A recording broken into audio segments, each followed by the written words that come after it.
is deepened into the subcutaneous tissue with a 15 blade. Care will be taken not to injure small branches, either from the saphenous nerve, the posterior tibial nerve, or rarely even from the sural nerve, which will come around from the lateral aspect. Therefore, the technique that I favor is to do spreading of the soft tissues rather than incising directly through all these tissues down to the deeper fascia. To prevent injury, coagulator is essential. This will cauterize any small vessels without injuring adjacent nerves.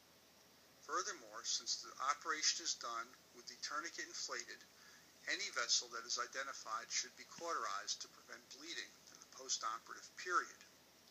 When the deep fascia is identified, it is first released at the proximal end, looking for the vessels, which you have been able to identify by their color.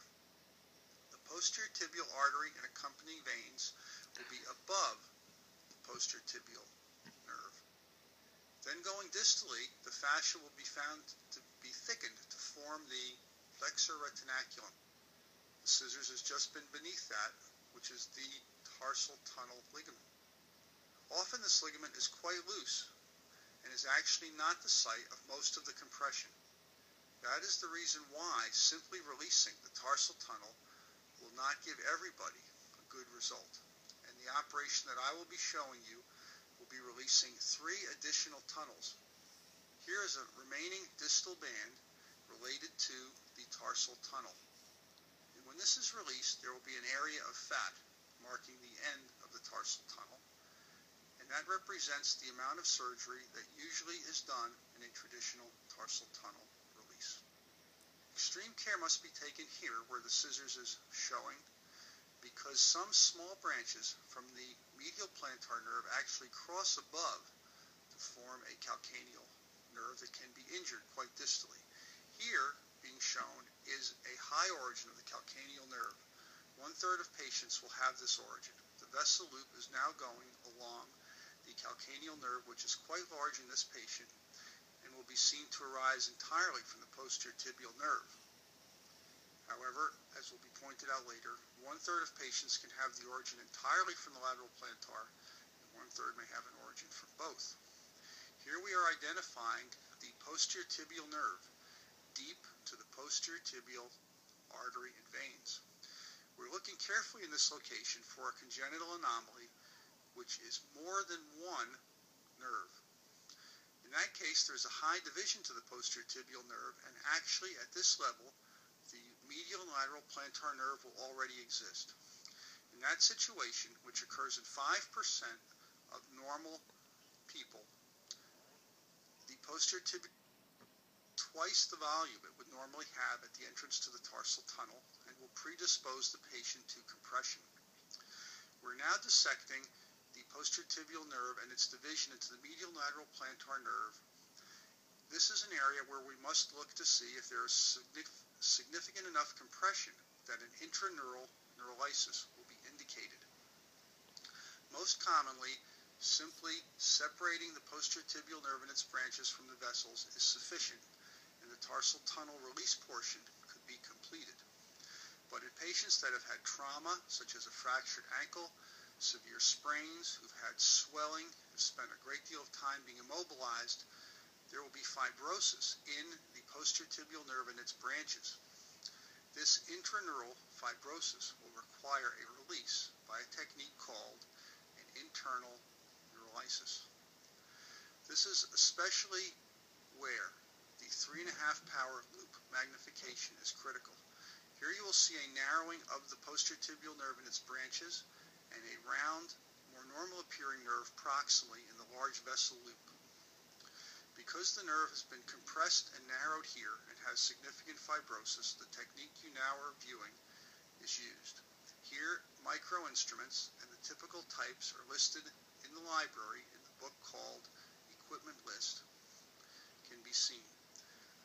A small forceps with teeth is used to hold the epineurium and place some traction on the nerve, while the small, straight scissors is placed within the nerve. Throughout, you'll be able to see that no cutting is done unless the blade can be viewed through the epineurium. This will allow you to keep from injuring a fascicle.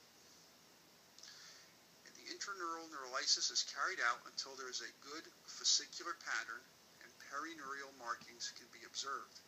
The epineurium can be resected if it is felt to be fibrotic and restricting.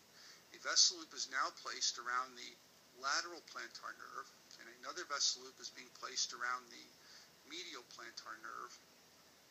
A double hook is placed posteriorly in the region of the calcaneal tunnel, and this is the work that would have been done to complete the traditional tarsal tunnel release and an intraneural neurolysis. Now we are going to the point where the medial and lateral plantar tunnels will be released. The fascia overlying the abductor hallucis brevis muscle is being identified and released and retracted now beneath the right angle clamp. The muscle itself is not being cut, but is rather being released from its origin from the fascia that begins at the calcaneus and will go distally ultimately to join the plantar fascia. When the abductor hallucis muscle belly is retracted, the deep fascia, as being pointed out here, can be visualized. This fascia will form the roof of what will be the medial plantar tunnel. This straight clamp is being used to probe this very tight tunnel. The lateral plantar tunnel will next be probed, and this will go from the incision back towards the heel. The medial plantar tunnel would be aimed at the navicular. The lateral plantar probe passes much more easily. Now with retraction, we can readjust the medial plantar probe to go towards the navicular and better identify these two tunnels. It is essential to release these two tunnels, for this is where most of the pressure occurs to cause the symptoms from tarsal tunnel syndrome. My hand will now block the division of the roof of the lateral plantar tunnel, but the identical technique will be visualized clearly in the release of the roof of the medial plantar tunnel. We will retract the muscle belly again and probe to get our direction for the medial plantar tunnel. The scissors, when placed in the tunnel, must go narrowly above and below the fascia. This will avoid injuring many fragile veins which are in these tunnels. Here you see the roof of the medial plantar tunnel being released. Now, the next stage will be to remove the septum between the medial and lateral plantar tunnel. The clamp is attempting to grip the small white fascial strip. This varies in length, but will go either to the calcaneus or the tendon sheath about the long toe flexor. We cauterize along the underside of this interfascicular septum, and then we'll incise it longitudinally. When this piece of septum is removed, the medial and lateral plantar tunnel will form one large tunnel. The analogy in the hand would be removing the hook process of the hamate to let the carpal tunnel and Guillaume's canal occupy one large and shared space. This is critical to do here in this region to take as much pressure away from these two nerves as possible. The examiner can insert his finger into this area or a probe, as is done here, and feel for additional bands that may require release. The goal is to be able to get your finger from the incision down through the porta pedis as indicated by the scissors. This indicates a nice wide release. The only remaining tunnel, the fourth tunnel, will be that for the calcaneal nerve. In this region, we're looking for crossing branches to the heel that may come from the medial or lateral plantar nerves. With loop magnification, these small strands can clearly be seen to be fascia and not additional medial and lateral plantar nerve strands. Shown here is the final portion of calcaneal nerve that in this patient arose completely from the posterior tibial nerve. When a patient presents with heel pain, and it is assumed to be due to plantar fasciitis or a bone spur. It is critical to test sensibility in the heel because compression of the calcaneal nerve can give the same symptoms. And during the surgery to release the fascia from fasciitis or remove the bone spur, this tunnel that the clamp is passing through, the calcaneal tunnel, is opened, and the branches of the calcaneal nerve, which are often 3 in number, going down to the region outlined by the probe, can be injured. Post-operatively, if you have not measured sensibility before surgery, it will not be clear as to whether the pain is due to original nerve problems or due to complications from your bone spur or fasciotomy removals. If in fact sensibility is abnormal for the calcaneal nerve, the operation being done here, a release of the calcaneal tunnel, would be indicated. And the safest way to identify the calcaneal nerve, because of its many potential origins, is to do a tarsal tunnel release, as has been indicated by this whole procedure. This gives the safest possible exposure. Here, with the roof of the calcaneal tunnel removed, we can see several small branches of the calcaneal nerve. They are in fact very narrow there, and they have a proximal swelling consistent with compression of the calcaneal nerve in the calcaneal tunnel in this patient. The operation ends by identifying the medial plantar nerve in the medial tunnel, as is shown here, and encircling it with a vessel loop.